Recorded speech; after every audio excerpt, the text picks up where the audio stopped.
Thank you. Good evening, everybody. It seems rather odd looking slightly askew at you. So, come to look then at Samuel, and we listened last week to Brother Jonathan, who I now see is in the audience with us, so it's rather nice. Considering Samuel particularly last week, and Ebenezer, and the stone of help which that represents. And we've got the consideration of Samuel in the concluding verses of chapter 7 to begin our remarks this evening. And so over the next half an hour or so, we're going to look at the sections as they broadly are presented to us in Samuel end of 7 and chapter 8. And if you have the Oxford Bible, you see the paragraph markers at various points through that, and it breaks down nicely for us in that sense. So the last few verses of chapter 7 speak about Samuel's faithfulness, and we'll consider that in some detail in a moment. As we move into chapter 8, you've got the first 5 verses which speak of Samuel's sons, how his family reacted. And the section 6 to 9 is Samuel's prayer and God's answer to him. The manner of the kingdom, verses 10 through to 18 are expressed for us. And then the concluding verses 19 to the end, the people's reaction to the situation as presented by Samuel. So we'll look at each of those sections as we pass through. So as we say, last week we're considering Samuel's faithfulness, and that's very much the last few verses, isn't it, of chapter 7. Samuel judged Israel all the days of his life, and he went from year to year in circuit to Bethel and Gilgal and Mizpah, and judged Israel in all those places. And his return was to Ramah, for there was his house, and there he judged Israel, and there he built an altar unto the Lord. It is the quality of Samuel's character which comes out as we read concerning his life very often. And the comment that's made in verse 15 is that Samuel judged Israel all the days of his life. And there's something oddly unique about that expression. He judged Israel all the days of his life. Just reflect for a moment on the way in which the other judges have been presented to us in the book of Judges, and indeed what is said of the kings that indeed follow on. They all judged for a specific period, didn't they? So-and-so judged 6 years, 8 years, 10 years, 15 years, whatever it might be. But the observation regarding Samuel, I think, tells us that little bit extra. He judged Israel all the days of his life. It was of long duration from the beginning to the end. We reflect also, of course, that Samuel was a Nazarite from his mother's womb, from birth. There was a life of dedication and duty which is seen worked out in Samuel's life. And my comment is dutiful to the end. That there is something unique almost about that quality of life. He judged Israel. There was a duty which he fulfilled, an obligation to his God from, as it were, day one to the very end. And presents us, of course, with that same degree of challenge, not in the sense of judging Israel, but in the sense of duty and responsibility to our God. So, all the days of his life. Now we're looking for a period here of about 300 years between Othniel as the first and Saul as the first king. There is a long period of time of the judges to be considered. And a judge is raised up when the people cry, and we'll see that a little bit later. There's a circuit of judgment which Samuel administers. He is going from place to place and establishing judgment in those places. There's a respect which the people at large have for him, and the elders in particular, again, as we'll see in a moment. And he goes into each of these places, declares judgment, considers the cases, and so on. Now, verse 1 of chapter 8 then, we are told that Samuel was old, and that he made his sons judges over Israel. He was old. We have no real idea, I don't think, unless somebody can tell me otherwise, of what age that he was. Chapter 25 and verse 1, and Samuel died, and all the Israelites were gathered together and lamented him and buried him in his house at Ramah, and David did thus and so. So again, very often you get the ages recorded of certain characters in this degree. Samuel is old and in a sense timeless. But there's an issue of leadership at stake here. We will know from our memories of Moses, of Joshua, and of the series of judges which are raised up for each period. What was required, what it seems, is a figurehead, some elders, somebody to centre their attention upon. And again, we'll see this as we progress through. Moses was an extraordinary character, a leader of his people to bring them out of Egypt. And Joshua picks up that mantle and takes them into the promised land. But when the elders that outlived Joshua had fallen off the scene, so these individual judges are raised up, but there is no longer that focal point, that central figurehead. Samuel, in a sense, is the nearest to that, covering a pretty wide area, I suspect, but nothing like the national leadership which both Moses and Joshua had done. But Samuel makes his sons judges over Israel.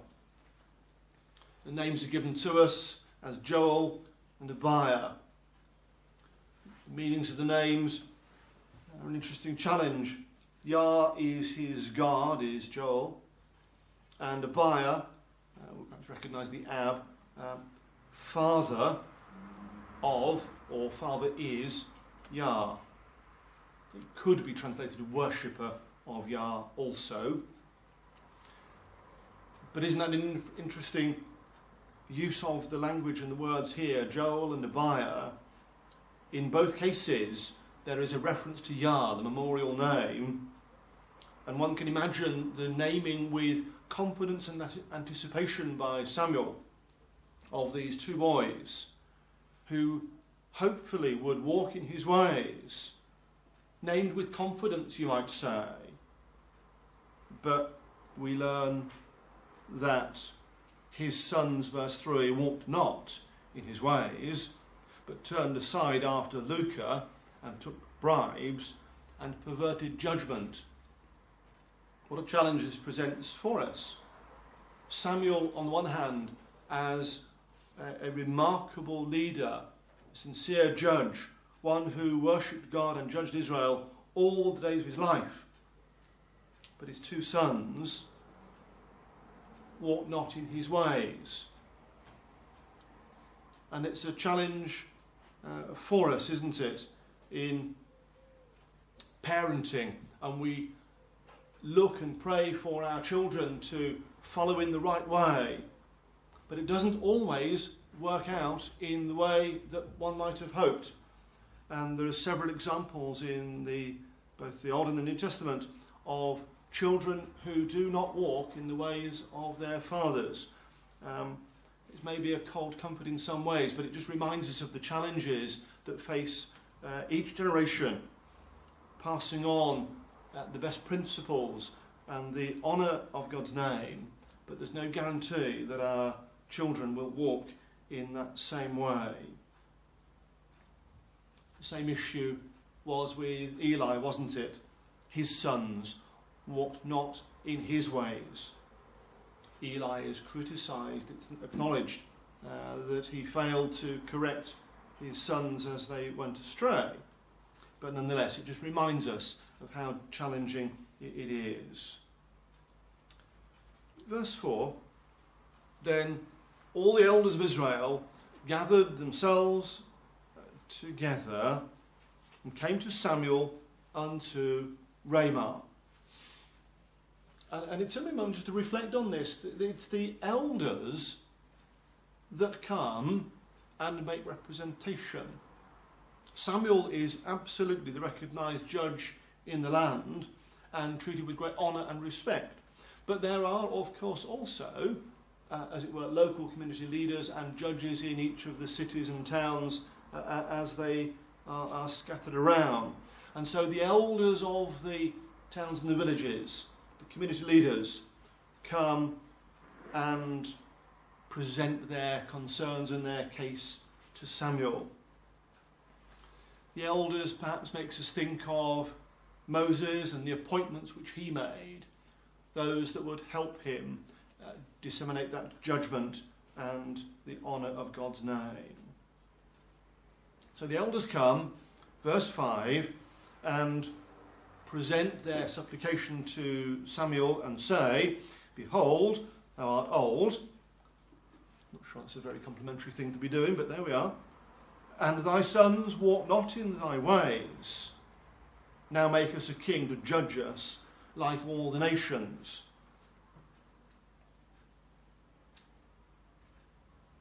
They, as it were, pull no punches in their, I'll call it criticism of Samuel. They honour him, but recognise that his sons are failing to walk in thy ways. I wonder how Samuel might have reacted to that. Samuel's sons were not upholding the truth as Samuel had been preaching it, and how he no doubt had taught them. I dare say that would have smarted against him. And they say to him, now make us a king. What they were looking for. What was their expectation? They're looking for leadership, for the application of law. Were they looking for military prowess? Were they looking for a unification of the disparate tribes and the towns and the villages? There is inevitably a complexity of these relatively disparate communities, and the elders come together and say, we realise what we need is a figurehead, a leader, somebody who can take us out and take us forward. But there's an additional explanation if we turn forward a page or two to chapter 12 and reading from verse 9. So it's a sort of further extension of this business of the choosing and the appointment of the king. Verse 9 of chapter 12. And when they forgat the Lord their God, he sold them into the hand of Sisera, captain of the host of Hazor, and into the hand of the Philistines, and into the hand of the king of Moab, and they fought against them. And they cried unto the Lord and said, we have sinned, because we have forsaken the Lord, and have served Baalim and Ashtaroth. But now deliver us out of the hand of our enemies, and we will serve thee. And the Lord sent, so we're looking historically, the Lord sent Jerubbaal, and Bedam, and Jephthah, and Samuel delivered you out of the hand of your enemies on every side, and ye dwelled safe. Verse 12. And when ye saw that Nahash, the king of the children of Ammon, came against you, ye said unto me, nay, but a king shall reign over us, when the Lord your God was your king. So there's an acute military political issue at hand. Nahash, the king of the children of Ammon is coming against the children of Israel, there is a moment of crisis, and it seems to be this that crystallises their opinion. They come to Samuel, make us a king. The issue is one of military unification and battle against the king Nahash, the king of the Ammonites. So verse 6 is then the response by Samuel. But the thing displeased Samuel when they said, "Give us a king to judge us." And Samuel prayed unto the Lord. And again, what is interesting is the way in which the record is presented for us here. Samuel's reaction, having just been told that your sons do not walk in your ways, his reaction is not one of pride or indeed anger. His response is to pray to his God. Almost no reference is made by him to his sons. Perhaps we can read into that a number of different things. But again, I think it illustrates for us the quality of Samuel's character. His recourse was to his God in prayer. So verse 7, there is a response that comes from God. The Lord said unto Samuel, "Hearken unto the voice of the people in all that they say unto thee, for they have not rejected thee, but they have rejected me, that I should not reign over them." So the Lord hears and responds with this statement. God says, "Hearken unto the voice of the people." Verse 9, we see the repetition is there. Now therefore hearken unto their voice. Verse 19, nevertheless the people refused to obey. The word obey there is actually the same as the word hearken. The people refused to hearken to the voice of Samuel. Verse 21. And Samuel heard all the words of the people, and he rehearsed them in the ears of the Lord. And the word heard there is the same as this word hearken or obey, exactly the same Hebrew word. And then verse 22, the Lord said unto Samuel, hearken unto their voice, and make them a king. So that hearken occurs again. God heard Samuel.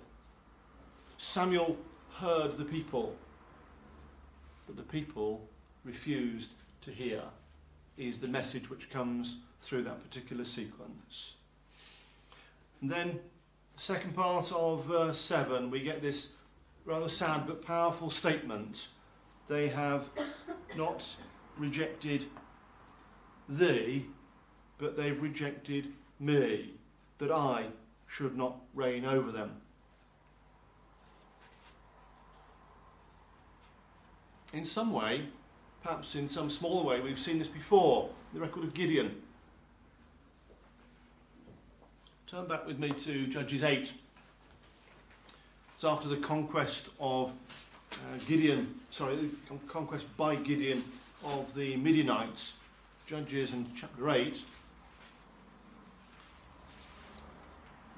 Gideon is successful in his military exploits, and the people come to him. Verse 22, then the men of Israel said unto Gideon, rule thou over us, both thou and thy son, and thy son's son also, for thou hast delivered us from the hand of Midian. The idea that Gideon was so prominent in their midst as a military campaigner, Judges 8:22,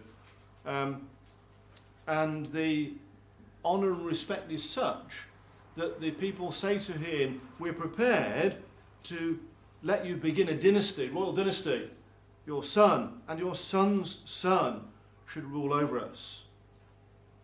But verse 23, Gideon said unto them, I will not rule over you, neither shall my son rule over you.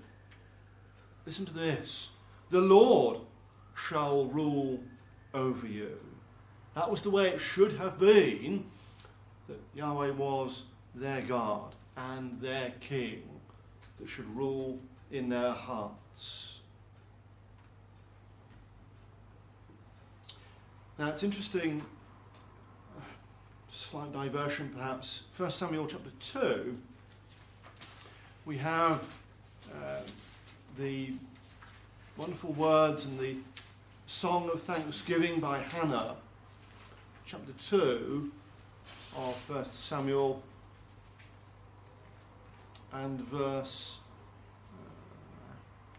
just do verse 10. The adversaries of the Lord shall be broken in pieces. Out of heaven shall he thunder upon them. The Lord shall judge the ends of the earth, and he shall give strength unto his king, and exalt the horn of his anointed.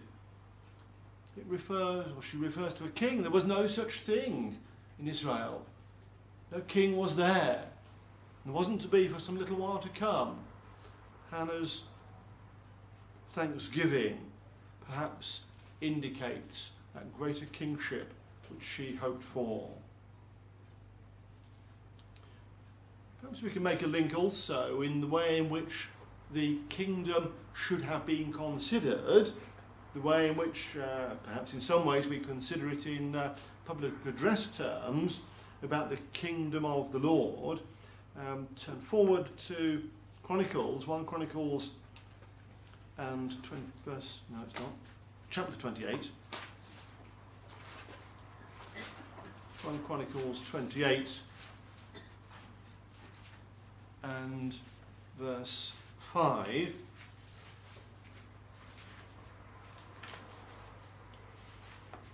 The way in which David speaks of the kingdom. Verse 5, 1 Chronicles 28.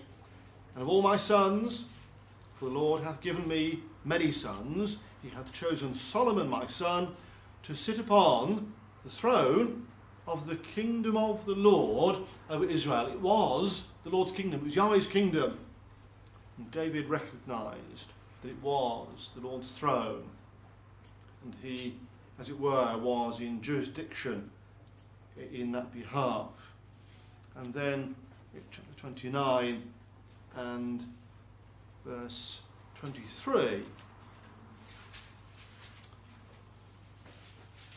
the writer gives us these remarks. Then Solomon sat on the throne of the Lord as king instead of David his father, prospered, and all Israel obeyed him. It was the throne of the Lord. The Lord was to be their king. Both David and Solomon recognised that in what they did. So there's something else interesting going on here then. The elders recognised that Samuel's sons were not walking in the right way. They seemed to be calling for some higher standard, weren't they? The elders recognised that the sons were not walking the right ways. And they wanted something better, something more like Samuel, some focal point. Well, seems a reasonable question then, seems a reasonable request. Wasn't that the right way in which to be going? They seemed to recognise that Samuel represented God, and they wanted more of it. Well, surely that was okay, that was a good thing, wasn't it? But God's response to Samuel is really quite direct, it's really quite challenging. They have rejected me, says God. Turn with me to the book of Deuteronomy, because the words which we find there in Deuteronomy are as important and relevant for us now as they were to the generation that received them, and just as it was true for the community of Samuel's day. Deuteronomy in chapter 6. Reading a few verses, chapter 6 of Deuteronomy, verse 3. We know the words, the beautiful words, so very well. Hear therefore, O Israel, and observe to do it, that it may be well with thee, and that ye may increase mightily, as the Lord God of thy fathers hath promised thee, in the land that floweth with milk and honey. Hear, O Israel, the Lord our God is one Lord, and thou shalt love the Lord thy God with all thine heart, with all thy soul, and with all thy might. These words which I command thee this day shall be in thine heart, and thou shalt teach them diligently unto thy children, shalt walk in them, talk of them when thou sittest in thine house, when thou walkest by the way, when thou liest down, and when thou risest up. This word, these commandments were to be in the heart. The elders came to Samuel and said, make us a king.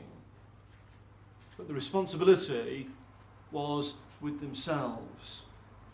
And so when God says they've rejected me, there's almost an indication that they had rejected God out of their own hearts, looking for some figurehead indeed, but it would appear to me that they were looking for something of military prowess. It seems that they were failing to live by the principles which we see in Deuteronomy 6, and a condemnation of themselves.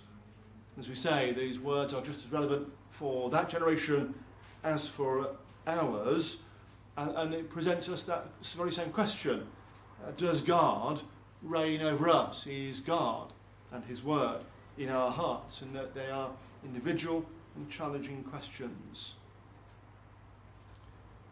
So verse 8 of Samuel speaks of idolatry, according to all the works which they have done since the day that I brought them up out of Egypt, even unto this day, wherewith they have forsaken me and served other gods, so do they also unto thee. It's a recognition that idolatry was a challenge to them. God saw that. They had turned away. Again, that same challenge is there for us, turning to any aspect which doesn't put our God at the forefront of our hearts, minds and our lives.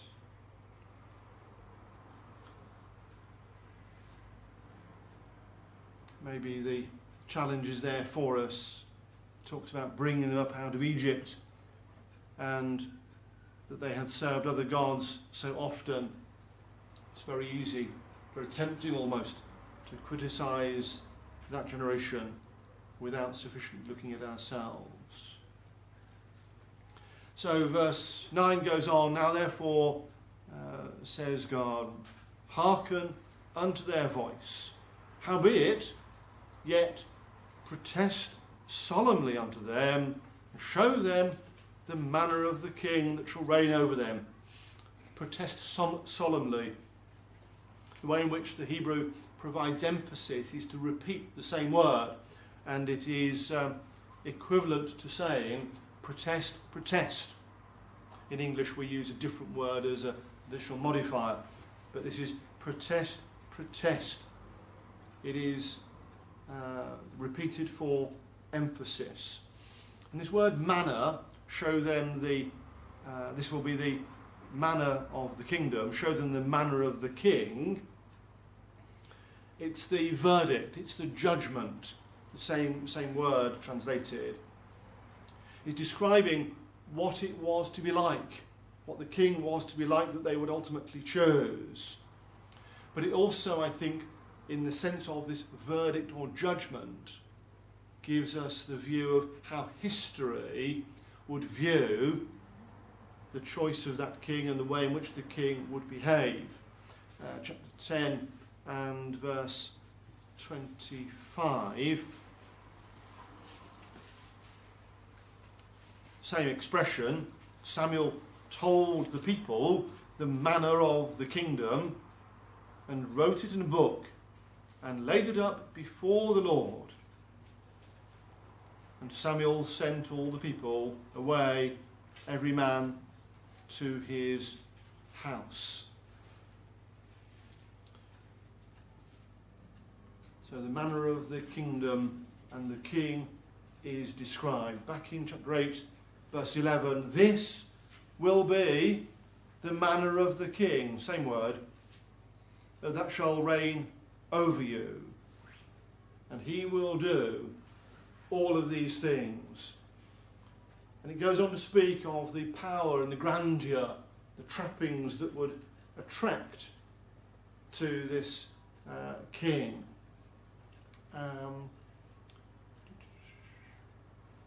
Verse 11, he says, he will take your sons and appoint them for himself, for his chariots, to be his horsemen, and some shall run before his chariots. 2nd of Samuel, chapter 15, gives us an indication of how this sort of thing might work out. Not in the life of Saul in this case, but in the life of Adonijah. 2nd Samuel 15 and verse 1. 2nd Samuel 15 verse 1. And it came to pass after this that Absalom prepared him chariots and horses and 50 men to run before him, just as the indications when Samuel showed them the manner of the kingdom. This is the idea of power and grandeur, sending 50 men to run before the pomp and the ceremony of the king. And verse 12 goes on to speak of the appointment of captains over thousands and fifties and so on. Hierarchical structures which the king would put into place, creating distance between himself as the king, as the leader, and all those people down below. Hierarchical structures do exactly that. But he'd organise munitions manufacture. He would organise the chariot cities and so on. Preparations for war. This is what he would do. And he would appoint him captains over thousands, captains over fifties. Just as a side point, the word appoint there is the same as we find in verse 1 and in verse 5. Samuel was old and he made his sons judges over Israel, and the people say to him, verse 5, now make us a king, appoint. It's the same word, same idea, which is quite reasonable when you consider it, but it's just interesting to note that the same words are used in that way. And so the king would take your daughters to be confectionaries and to be cooks and to be bakers. And we're apt to think of the sweet shop with the mention of confectionaries, but in fact it's perfumeries. It's the art of the apothecary.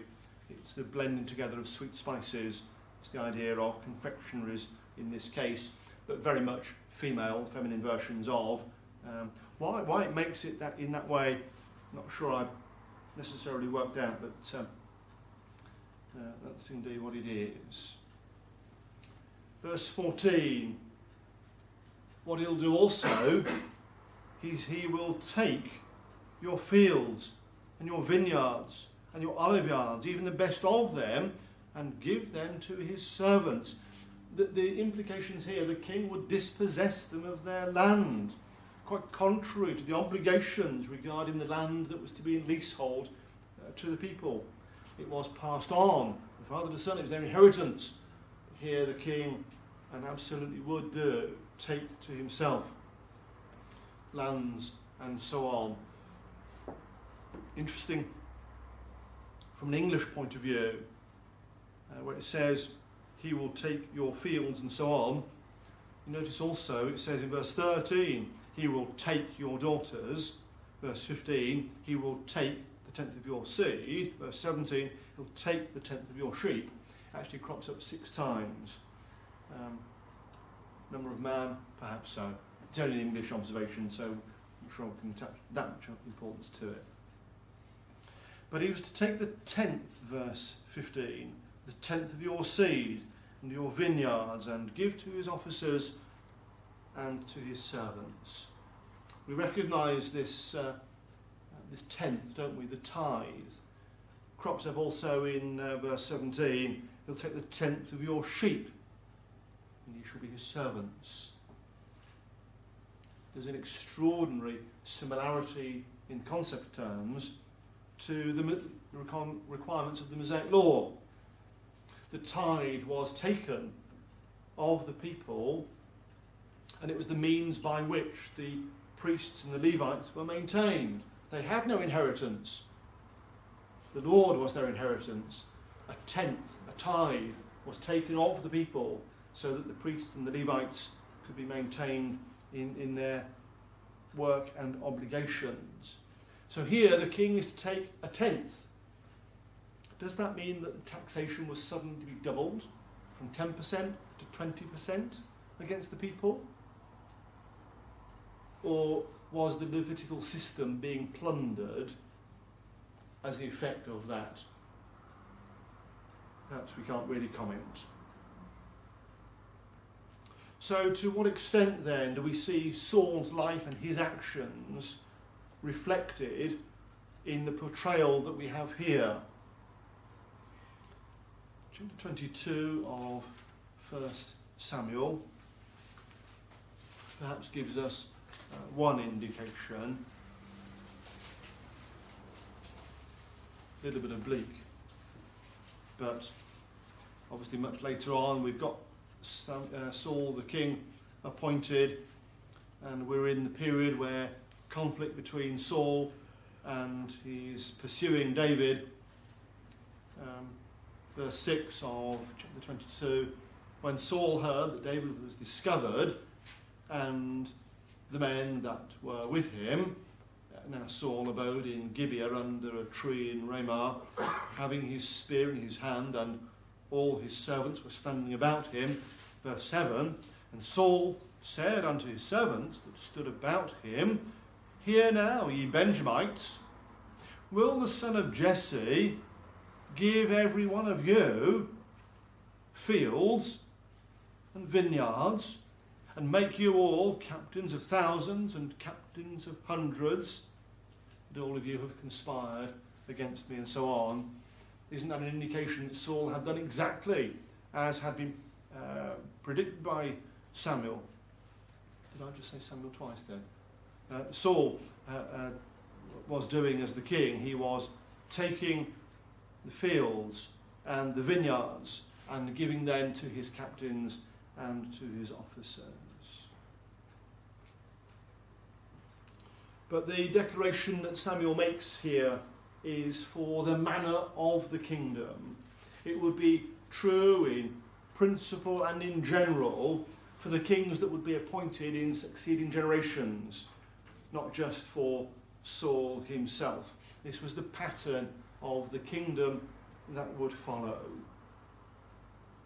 So, verse 18, and ye shall cry out in that day because of your king, which ye shall have chosen you, and the Lord will not hear you in that day. Remember how the record of the judges, in times of oppression and distress from the neighbouring nations, that they cry to God and he delivers them. Now here, in this place, it says, ye shall cry out in that day because of your king, which ye shall have chosen, and the Lord will not hear in that day.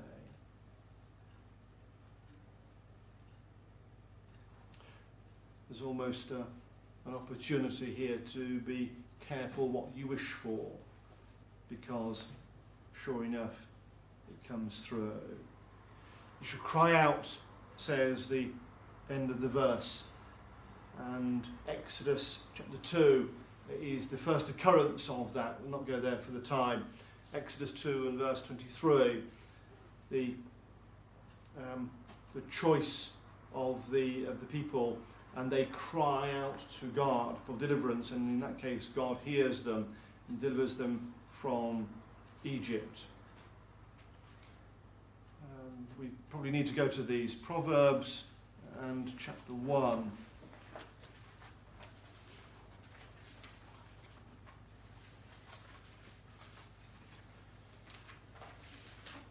People will cry to their God. Proverbs chapter 1 and verse 24.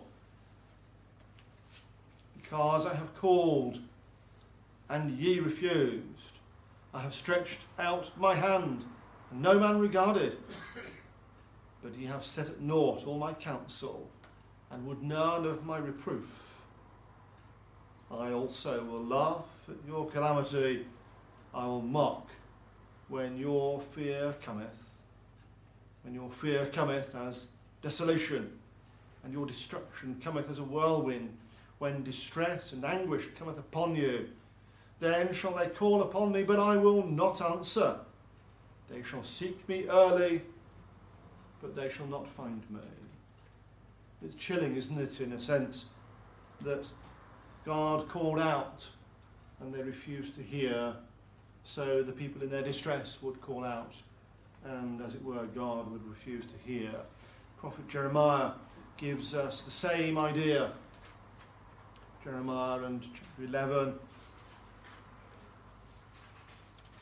and verse 11. Jeremiah 11:11. Therefore thus saith the Lord, Behold, I will bring evil upon them, which they shall not be able to escape. And though they shall cry unto me, I will not hearken unto them. A similar thing crops up in Micah 3 and verse 4, if you would like that reference. But we see something of this event in Saul's own life. First of Samuel chapter 14. 1 Samuel 14, verse 37. And Saul asked counsel of God, Shall I go down after the Philistines? Wilt thou deliver them into the hand of Israel? But he answered him not that day. And similarly in chapter 28 and verse 6, we get broadly the similar idea. Chapter 28 and verse 6.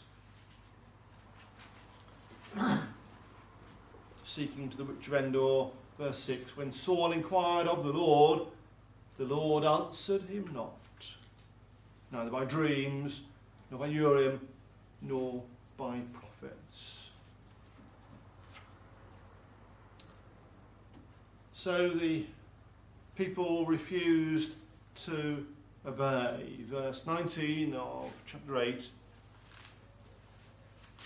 Nevertheless, the people refused to obey. They refused to hearken to the voice of Samuel. And they said, Nay, but we will have a king over us.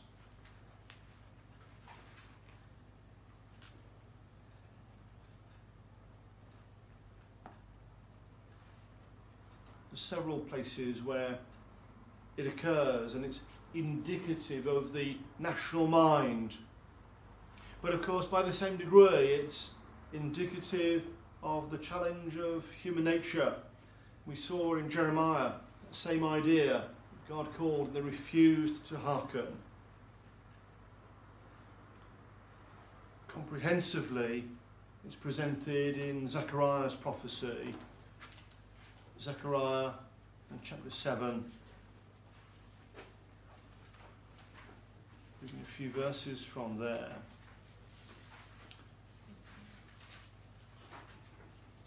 Zechariah 7 and verse 8.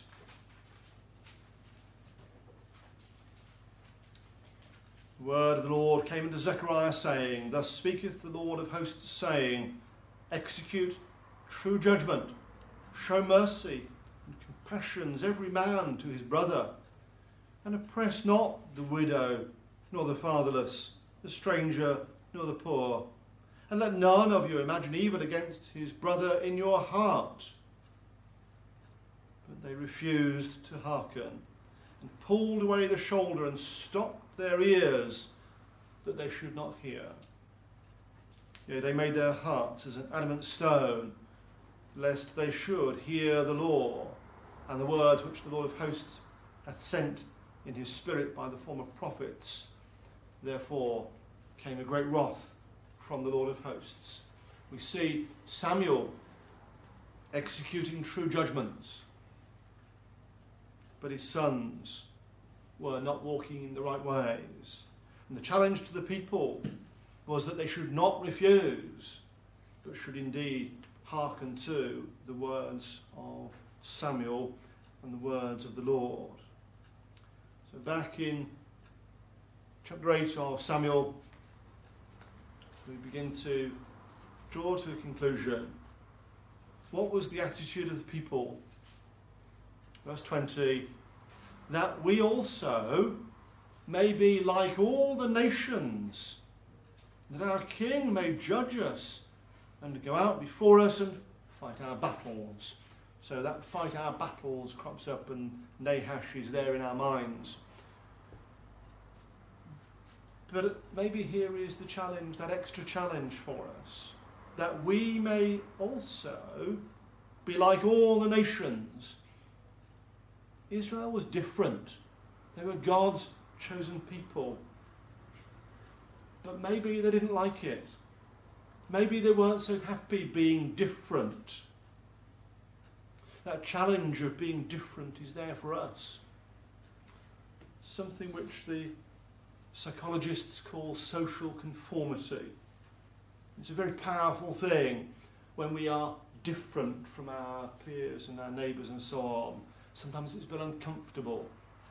Here, the nation of Israel wanted to be, as it were, like all the nations. But God was their king. God was their ruler. They had heard his law, and it should have been in their hearts.